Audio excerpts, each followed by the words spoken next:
नदी के किनारे एक गांव बसा था। उस गांव में एक मजदूर दंपति रहता था।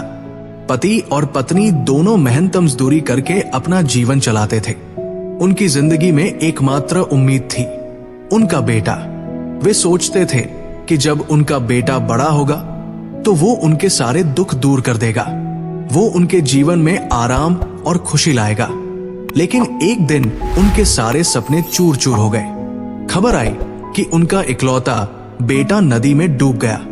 उनका बेटा ही उनकी जिंदगी का आधार था। उसके लिए ही वे हर दिन मेहनत करते थे, जीते थे। अब उसके बिना उनके लिए जिंदगी का क्या मतलब रह गया था। कई दिनों तक मां बाप सदमे में डूबे रहे। वे टूट चुके थे, उनका मन बेकाबू हो गया था। लेकिन फिर एक दिन मजदूर पति उठा। उसने एक ईंट उठाई और नदी के किनारे रख दी। फिर दूसरी ईंट लाया, उसे भी रखा। फिर तीसरी। पूरा दिन वो ईंटें जोड़ता रहा।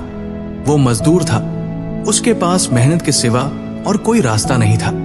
पत्नी को लगा कि शायद उसका पति पागल हो गया है। उसने पूछा, ये क्या कर रहे हो? पति ने जवाब दिया, पुल बना रहा हूं। पत्नी हैरान हुई, पुल?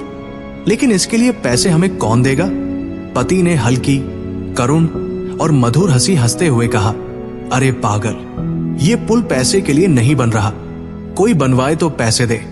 ये तो हम खुद बना रहे हैं। और अब पैसे का हमारे लिए क्या मतलब?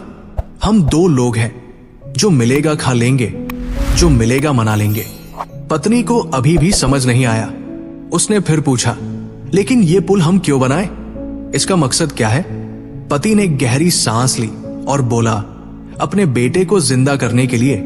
पत्नी चौंक पड़ी, क्या हमारा बेटा जिंदा होगा? कैसे? मजदूर ने कहा, तू भी पुल बनाने में हाथ बंटा। जिस दिन ये पुल बनकर तैयार होगा उसी दिन हमारा मुन्ना जिंदा हो जाएगा। पत्नी ने हिचकिचाते हुए मदद शुरू की। दोनों दूर दूर से ईंटें, पत्थर और कंकड़ लाने लगे। वे मजदूर थे, मेहनत उनका हुनर था। अब तक वे दूसरों के लिए काम करते थे, लेकिन अब अपने लिए, अपने बेटे के लिए अपनी कला आजमाने लगे। नदी छोटी थी, लेकिन उस जगह पर पानी का बहाव तेज था। बरसात में तो ये और उग्र हो जाता था। फिर भी ये उनके दिल की बात थी। उन्होंने नींव गहरी खोदी। उनके पास कोई ठेका नहीं था कि रातों रात काम पूरा करना हो। चाहे 1 साल लगे, चाहे 2 साल, या चाहे पूरी जिंदगी ही चली जाए। पहले उन्होंने इस किनारे से पुल के खंभे बनाए, फिर दूसरी तरफ गए और वहां भी वैसे ही मजबूत नींव डाली। कुछ महीने इस तरफ, कुछ महीने उस तरफ। वे धीरे धीरे पुल बनाते रहे। काम इतना व्यवस्थित था जैसे कोई नगर पालिका या इंजीनियर इसे बनवा रहा हो। सालों बीत गए, लेकिन उनकी हिम्मत नहीं टूटी, उनका जोश कम नहीं हुआ।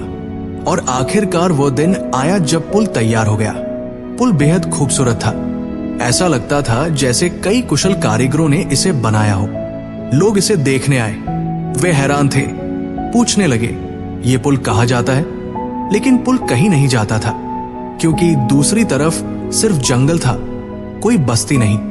लोगों ने इसका नाम रख दिया ब्रिज टू नोवेयर, यानी कहीं न जाने वाला पुल। पुल बन गया। पत्नी ने पति से पूछा, अब तो पुल तैयार हो गया, बताओ हमारा बेटा कब जिंदा होगा? उस वक्त नदी में बच्चे नहा रहे थे। वे एक किनारे से दूसरे किनारे तक जाने की होड़ लगा रहे थे, लेकिन तेज बहाव में वे वापस नहीं आ पाते थे और डूब जाते थे। मजदूर ने कहा, अरे पागल, क्या तूने अभी तक हमारे बेटे को नहीं देखा? ये पुल ही हमारा बेटा है। फिर उसने समझाया, बेटा बुढ़ापे का सहारा होता है, दिल का सुकून होता है। ये पुल हमारा सहारा है, हमारा सुकून है। बुढ़ापे में बेटे को देखकर आंखों को ठंडक मिलती है। इस पुल को देखकर भी हमारी आंखें ठंडी होंगी। जो मर जाता है वो उसी रूप में वापस नहीं आता। हमारा बेटा इस पुल के रूप में फिर से जन्मा है। ये यहाँ के बच्चों को जिंदा रखेगा, नदी में नहाने वाले बच्चों की रक्षा करेगा, बरसात में बहने वाली इस नदी पर नजर रखेगा। जब बच्चे जिंदा रहेंगे तो वे सब हमारे अपने होंगे।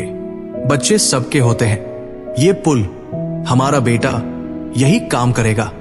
जो दूसरों को जिंदा रखे उसे मरा हुआ कैसे कह सकते हैं, जो दूसरों को जीने में मदद करे वो कभी नहीं मरता। ये कहानी स्कॉटलैंड के एक गांव की है जिसका नाम है की और नदी का नाम है आइसाइस। वहां बना ये पुल आज एक ऐतिहासिक स्थल बन चुका है। लोग इसे देखने आते हैं, बच्चे नदी में नहाते हैं और कहते हैं पुल हमारी रक्षा करेगा, हमें डरने की क्या जरूरत। लोग इसे आज भी कहीं न जाने वाला पुल कहते हैं, क्योंकि दूसरी तरफ अब भी जंगल ही है। कोई इसे मजदूर दंपति का पुल कहता है, कोई इसे पुत्र पुल या आश्वासन पुल कहता है, और हाँ, कई लोग इसे जिंदा पुल भी कहते हैं। ये पुल हमें प्रेरणा देता है। अगर हर मृत व्यक्ति के पीछे ऐसा एक स्मारक बन जाए तो मानवता के लिए कितना फायदा हो। मरने वाले के लिए रोने, अफसोस करने से क्या हासिल, उसके लिए कुछ ठोस करना ही उसकी सच्ची यादगार है। ये कहानी हमें सिखाती है कि दुख को मेहनत में और हानि को उम्मीद में बदलना ही जिंदगी का असली मकसद है।